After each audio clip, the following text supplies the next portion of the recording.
শীতে হাসপাতালগুলোতে বাড়ছে ঠান্ডাজনিত রোগী। রাজশাহী থেকে যুক্ত হচ্ছেন সহকর্মী মতিউর মুর্তুজা। মুর্তুজা, হাসপাতালে রোগী কেমন দেখছেন?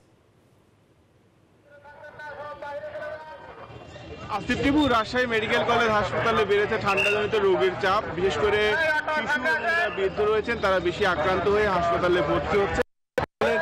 10 নম্বর শিশু ওয়ার্ডে 40 বেডের জায়গায় প্রায় 3 গুণ রোগী ভর্তি থাকছেন। ফলে হাসপাতালের বেডে জায়গা না পেয়ে খোলা বারান্দা এবং মেঝেতে চিকিৎসা নিতে কিন্তু বাধ্য হচ্ছেন আক্রান্তরা। আমরা শিশুদের অভিভাবকদের সাথে কথা বলেছি, তারা বলছেন যে বেডে জায়গা না পাওয়ায় ঝুঁকি নিয়েই হাসপাতালের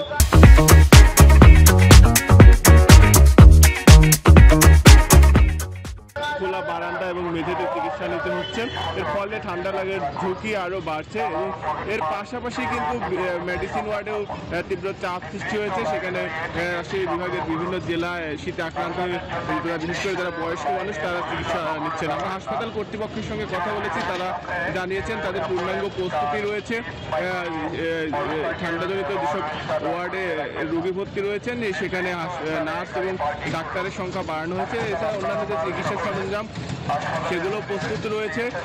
আর আমরা বিশেষজ্ঞদের সাথে কথা বলেছি, তারা জানিয়েছেন যে ঠান্ডায় বিশেষ করে যারা শিশু এবং বৃদ্ধ রয়েছেন তাদেরকে সতর্ক অবস্থায় রাখতে হবে, কোনোভাবেই যেন ঠান্ডা না লাগে সে বিষয়ে অভিভাবকদের সতর্ক থাকতে হবে। আর এর পাশাপাশি কিন্তু তীব্র ঠান্ডার কারণে কিন্তু আগুন পোহানোর একটি প্রবণতার সৃষ্টি হচ্ছে। সেখানে অনেকেই আগুন পোহাতে গিয়ে দগ্ধ হচ্ছেন, হয়ে হাসপাতালের বার্ন অ্যান্ড প্লাস্টিক সার্জারি ইউনিটে ভর্তি হচ্ছেন। চিকিৎসকরা বলছেন যে যেন কোনো অবস্থায় আগুন না পোহানো হয়, আগুন পোহালে যেন পাতলা কাপড় পরে সেখানে যাওয়া হয়, যাতে আগুন লাগলে সহজেই খুলে ফেলা যায়।